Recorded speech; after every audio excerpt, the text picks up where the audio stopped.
recently. He's not a writer, he's a musician from Puerto Rico.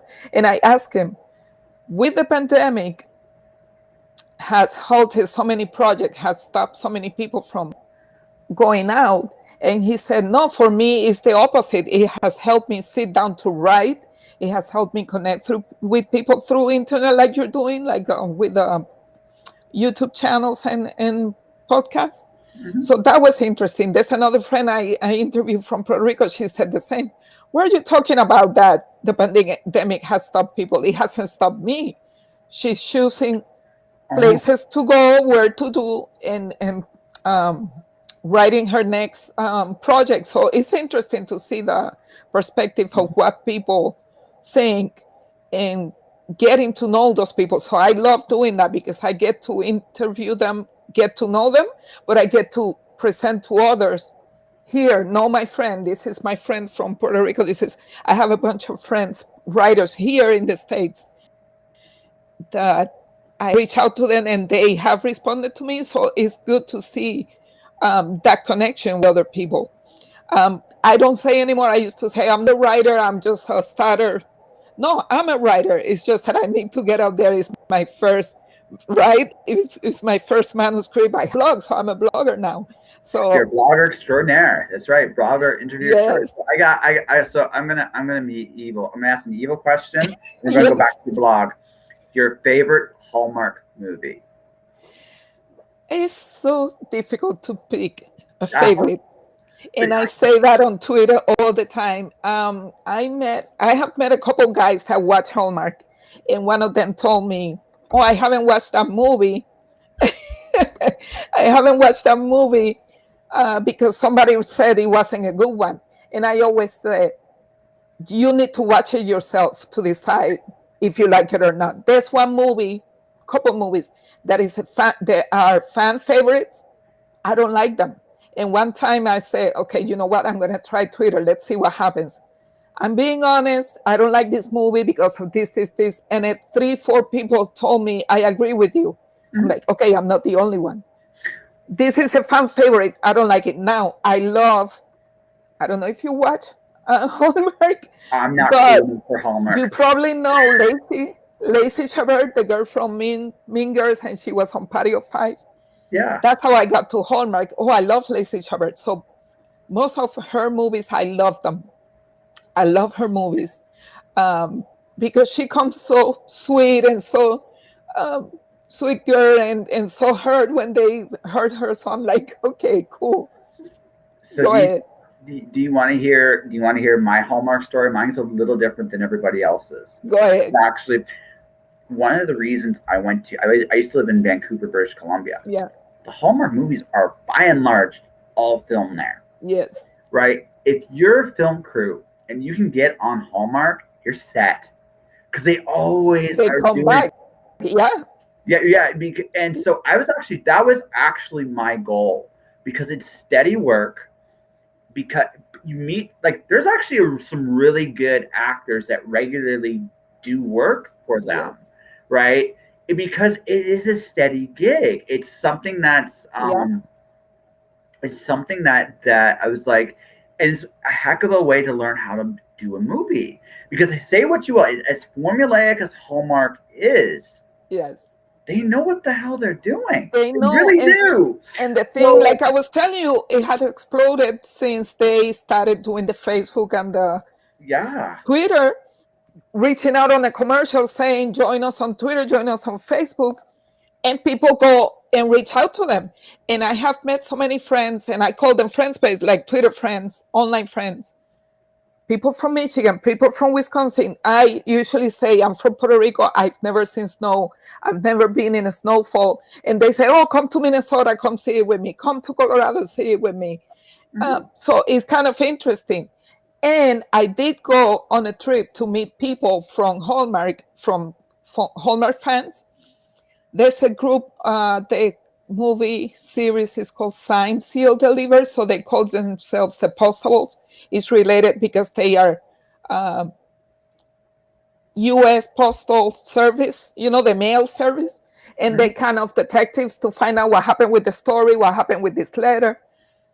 There's a big group of fans that follow them. So I joined them. I joined the crew. I joined the fun on Twitter. They were coming. There's a lady from California that I appreciate so much. They were coming to Florida. And I said, if you're coming to Florida, let me know. I'll drive. I'll go anywhere. They were coming to Gainesville. It's like 2-3 hours from me. Mm-hmm. I drove to go meet them. So I thought I was only going to meet a couple of them because, okay, there's a lady that lives there. There's a lady that's coming from California. There was a group, like 20 people there. When they opened the door, they were in a hotel, like a conference room. Yeah, okay. It was like a surprise party. Surprise! Hi, Nydia's here.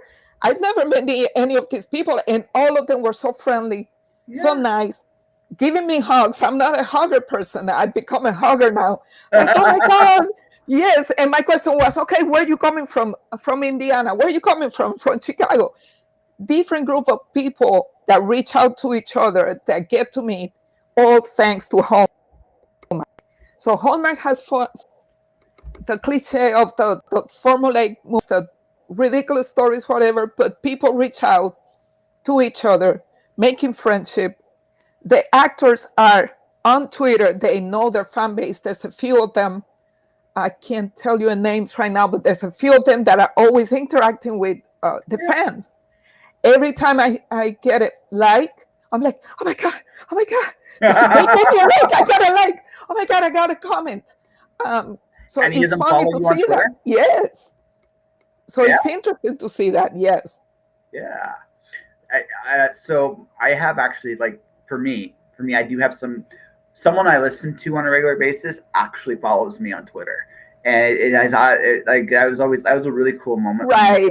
Right. It's a really, really cool moment for me because so I listen to a musician called Lights primarily for music, but the other person I listen to is Diane Birch. And I think Diane's like incredibly gifted. Like, she's an amazing storyteller with her music. And she follows me on Twitter. She's an incredibly talented person. Yeah, you get that moment that I'm a big Jag. I'm a big Lights fan. I really am. She's on my list of like 10 people I really want to interview. She's on that list. Incredible storyteller. But but no, honestly, and I have talked to her. She's really cool. But the thing about she's amazing. No, she really is. Okay. I wrote the name down, so I'm gonna look her up. Yeah. No, she's an incredibly gifted storyteller. I like whether she does music or comics. Yeah. I loved Skin and Earth. Her comic was really good, and I actually just did an interview with another comic book creator who also was a musician. Yeah, I know. We both love Final Fantasy 13. That's what we have in common. But the thing about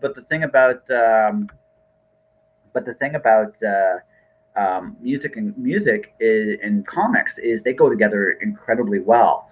And so that, again, she's someone I really want to interview. But Diane Birch was the other one. Like, she's super talented. Yeah. The album I really like listening to is called Bible Belt. It's not what you think it is. It's not like a Christian. It's just some really, really amazing songs. And I found her, and she's like, oh my God, and she followed me, and she's just an amazing. That's your fan moment. You feel like, oh my God, this person's following me. Oh my God, she talked to me. You know that guy, Jason Priestley, who was on Beverly Hills 90210? Yeah. I loved that series back then. So one time I said, you know what? I'm going to follow what others are doing. I'm going to tag him. Luke Perry recently passed away. He was on a Hallmark movie, and I saw him. I'm like, oh my God, that's Luke Perry from 90210.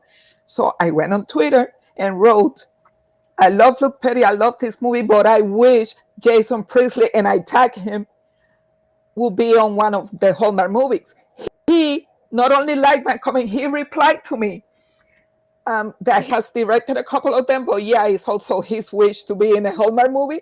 Mm-hmm. That was me for a month, like telling everyone, oh my God, Jason Priestley responded to me. Oh my God. Yeah. You know, so it's that little connection, even though he might not remember later on who he responded to. It's that little moment that he gave me that response that made me, oh my God, I'm a fan. I'm going to keep going to Twitter. So here's your next step now. This is the next one. And if you do enough interviews, you'll get there. you're going to start realizing that it doesn't matter who you're interviewing, right? They're just people, but they're incredible people. Like, they're Yes. people. And the best thing you can do, the best impression you can make with anybody is to treat them like a great human being. Yes. Because almost always, right? Almost always they respond to that, especially the more successful ones. Because that's the one thing they don't get as often once you get to the top is you recognize the fact that once you get to a certain level, there's a lot of people that want to take from you. But if you actually Yeah. can just really genuine with people and you can keep that the whole way, you find some incredible moments in life. You really do. Yes. It's almost so. I'll give you mine. I'll give you my all-time favorite one. There's an interview I did way back, like about 2 years ago. So I went to a convention, and it was the year I won the award for my podcast.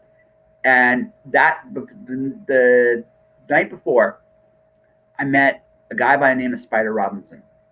And Spider Robinson is a legendary science fiction author. He is incredibly like he's amazing. Like one of the Yeah. best writers I've ever read. So I ended up giving him an Aurora pin, his new Aurora pin, because I got my first Aurora pin that weekend. So it was a really cool moment right there and then. I went to his concert. He did a Beatles thing, and let me tell you guys out there, the Beatles is super hard to cover. They really, really Yeah. do some amazing stuff. He did that, and I watched that show. And then the next day, I was supposed to interview the guest of honor at that show. Now he stiffed me. To be fair, he really wasn't having a good time at that con, Okay. and there were some things the con did that just they should have thought some obvious stuff should have happened. Didn't. He was in a bad mood. I kind of got the shaft of it. Yeah. So I passed by the lobby of the hotel was, and Spider's checking in, and I thought to myself, fuck it. If the Go worst he talk can to say him. is no. Worst he can say is no. So I go up to him and I go, hey, listen, I do a podcast. Would you love to come on my show? Yes. He said yes. He gave me his phone number. He gave me his email. And honest to God, I got to talk to a legend. Awesome. And Yeah. all because I treated him like a human being. Yeah. And we had like this amazing. I dug it because this was a guy that has done. He's had dinner at the White House. He's a grandmaster in science fiction, Wow. and we talked about those things. But we also talked about the fact that he really loves his wife, and his wife had passed on, and Wow. like he was just an incredible human being, and I am grateful more than words can put Yeah. into it that I had that opportunity, and all because I treated him decently. That's Yeah. it. I was really nice to him, and he's a really nice guy. Like I mean, the Qué spider, guay está but la yeah, fama. yeah, Yeah. is a really really nice guy. But that to me, like, so then I guess maybe the second, never be afraid to ask because you never know what Yeah. you get. Yeah. So Yes. so we talk coffee, we talk Hallmark, we talk that you should be an indie